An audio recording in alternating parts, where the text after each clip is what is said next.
Sveicināti! Šīs raidījums tapis sadarbībā ar būvniecības kompāniju neuzminējāt sadarbībā ar Nanlite un Nanlite jauno produktu Nanlite Pavo Slim 60B. Ar šo gaismiņu es šobrīd apgaismoju sevi un šo studiju nosauksim.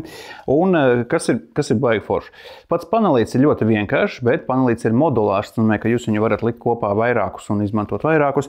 Un šajā gadījumā viņš tiek barots no šīs lietas, kas ir vadības pults, kuras pamatfunkcijas ir tātad krāsa temperatūras regulēšana, ja tas ir bikolors, un jaudas regulēšana, un kas ir visforšākais, šis var tikt barots no divām NPF baterijām, kas mums visiem ir somā. Pieliekam divas baterijas, ieslēdzam, un viņš kaut kādu laiku darbojas.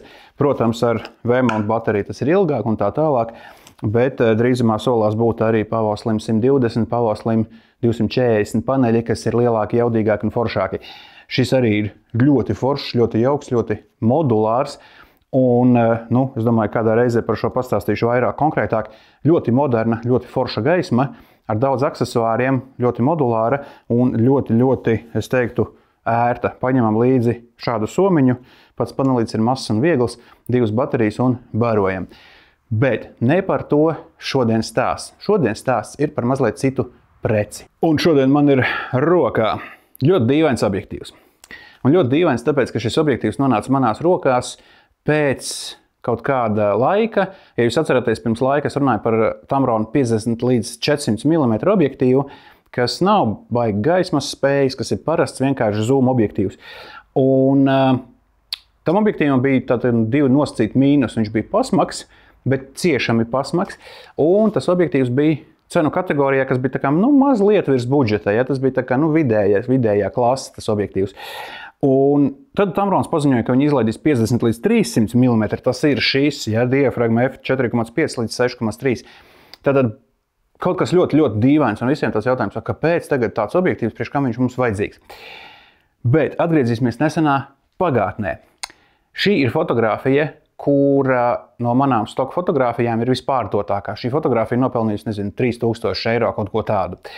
Un īpašais šajā fotogrāfijā, protams, ir migla, Lūžmetēja kalna apkārtnē, bet īpašais, ka tā fotogrāfija ir uzņemta ar šī objektīva priekšgājēju Tamron 70 līdz 300 mm, diafragma apmēram tikpat nekāda, un,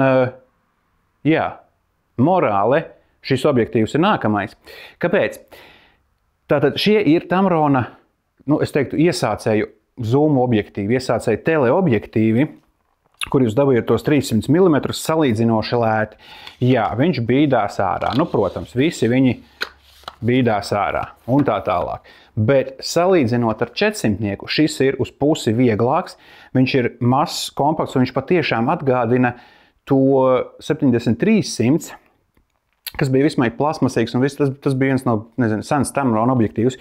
Bet es ar to objektīvu uztaisīju ļoti daudz labas bildes, kuras ļoti daudz un ļoti labi pārdevu, jo tajā laikā es strādāju ar stokiem, un tas objektīvs man visur bija līdzi. Un šī ir atslēgas lieta tam objektīvam, jo šis ir visu laiku iespējams līdzi. Viņš ir mazs, viņš ir kompakts. Šajā gadījumā tas ir uz Sony, bet uz citām bajonetām arī būs. Tas objektīvs ir mazs un kompakts. Viņam ir iebūvēta stabilizācija kaut kādā veidā.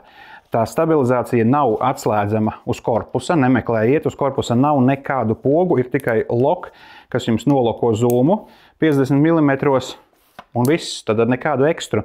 Tad jūs varat nolokot, lai viņš ceļojumā nekratās un viss atslēgt. Un kreisā pusē mums ir Sony programmējumā podziņa, kas varbūt arī citiem ražotājiem ir, ar ko jūs varat pārslēgt kaut kādu funkciju, ko jūs ieprogrammējat. Manā gadījumā tur ir ielikts pārslēgšana starp seju atpazīšanu un dzīvnieku atpazīšanu. Tātad, kas varētu notikt, kas varētu gadīties ar 300 mm objektīvu. Tas ir ļoti mazs 300 mm objektīvs. Ar iebūvētu stabilizāciju, kur atslēdzas kopā ar kameras stabilizāciju. Tas ir no vienas puses dīvaini un nepierasti, no otras puses tas makes sense, jo atslēgt atsevišķi objektīva stabilizāciju nav īsti nekādas jēgas, atslēdzam visu vai neieslēdzam visu. Tātad ļoti novienkāršos, ļoti, es teiktu, tas ir jaunajā Tamron izpildījumā, tad jaunā materiāls, no kā viņš ir taisīts. Blendīti mēs kaut kur noliksim. Ja, mums ir standarta šeit 67 mm, tātad mazs filtriņš, nekas traks. Un objektīvu mēs pakratam, tad iekšā tur ir mazliet jūtams tas viss stabilizators, viss, tātad tur viss eksistē. Ieslēdzam kameru, klusums, viss jauki forši. Tas nav nekas slikts, tā tas ir. Jūs ziniet, stabilizatoru objektīviem iekšā ir lēco grupa, kas kustās uz magnētiem, un tātad viņi tur staigā. Izzūmojam ārā, ja? Te smuki, pārsteidzoši smuki, nekas nekustās. Tātad patiešām tas objektīvs, ja? Jūs neredzat, man melns krekls, ja? Bet te nekas nekustās. Viss zūms ir ļoti smuki, plūstoši, tātad premiums sajūta, ka mums patiešām manuālā fokusa gredzentiņš fantastiski, kluss, elektroniskais, protams, kluss, mierīgs un zūmiņš ļoti foršs. Tad 300 mm un platajā galā 50 mm. Es jau iepriekš teicu pie 400 mm objektīva, ka tie 50 mm patiesībā diezgan forša lieta, jo jums ir tāds salīdzinoši plats, tāds standarta 50 mm objektīvs, labi, tas ir 4,5. Ok, nekādi foni izplūduši, nekas tāds nebūs. Bet, ja vajag, jums ir tas platais, ar ko jūs varat diezgan daudz ko dabūt un uztaisīt. Cena. Te ir apakšā rakstīts Design in Japan, ja? Tātad cena attiecīgi. Ja? Un te vēl ir rakstīts, kur mums ir rakstīts? Tuvākā fokusa distance nav rakstīts uz objektīva, bet diezgan daudz, diezgan labi. Tātad, diezgan tuvu, es domāju, ir daudz. Tātad diezgan arī kaut kādu makro var uztaisīt. Cena šim objektīvam ir zem 1000 eiro, kaut kur apmēram 800–900 eiro, kaut kas tāds varētu būt veikalos, jāskatās, kādi ir piedāvājumi. Attiecīgi, 3 ciparu cenā objektīvs, ar ko jūs varat, galvenais jautājums, ko jūs varat ar šo objektīvu izdarīt. Pārsteidzošā kārtā, un atkal tātad šis ir no sērijas pārsteidzošais objektīvs. Pārsteidzošā kārtā tā bilde ir ļoti, ļoti laba.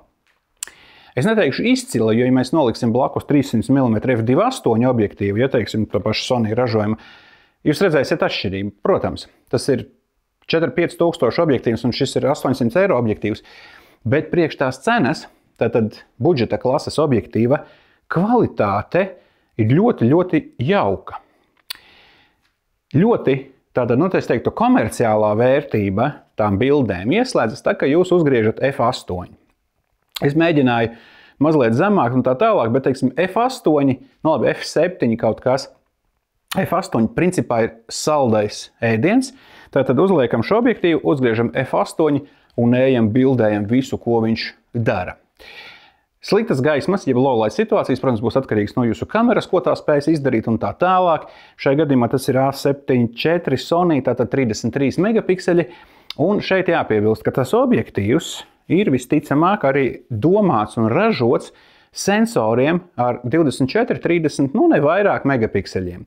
Tātad, ja jūs šo objektīvu liksiet uz 60 megapikseļu Sony A7R, kaut kāda 5., 4., tad visticamāk jūs jutīsiet, ka jā, tās izšķirtspējas tur nav.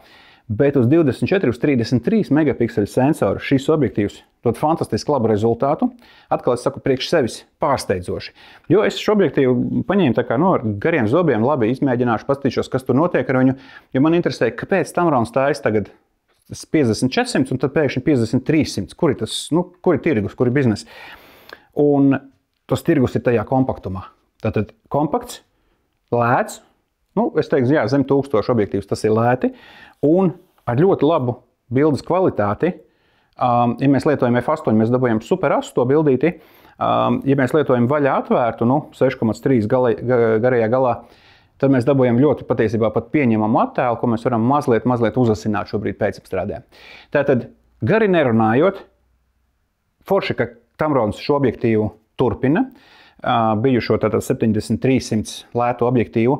Šobrīd ir izveidota jauna versija 50–300 mm, kas man liekas absolūti ļoti forša versija, foršs variants. Mazs, kompakts, liekam ceļojumā, braucam, fotografējam un neuztraucamies par to, ka tur nebūs kaut kādas ieslēgtas pogas vai kaut kas. Tas patiesībā man liekas pat diezgan jo autofokus mēs te nevaram atslēgt, stabilizatoru mēs nevaram atslēgt. Tātad nekā lieka normāls tele iesācēju objektīvs, ņemam līdzi, vietu viņš neaizņem, daudz viņš nesver un nemaksā kosmosu, ņemam, ejam, fotografējam, izbaudam, priecājamies par pārgājienu un tā tālāk.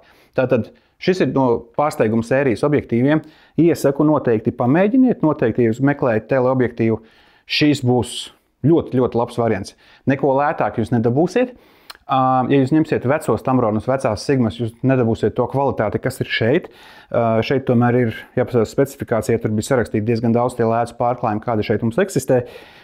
Iebūvēt stabilizācija, pat ja jūsu kamerai nav stabilizācijas, objektīvā viņi strādās.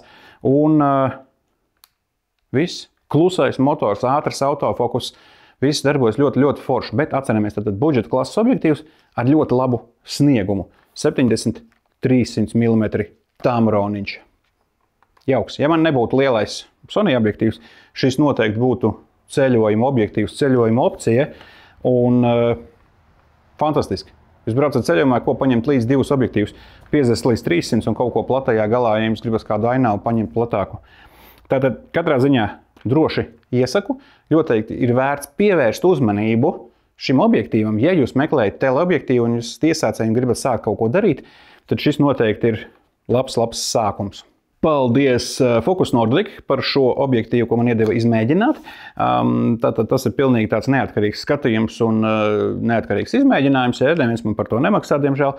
Ja jūs gribat par to maksāt, piezvaniet, sarunāsim. Bet tātad normāls vienkārši mans viedoklis. Un sveiciens no fototelpas jaunās video studijas, kas man ir aiz muguras un drudžainā tempā top.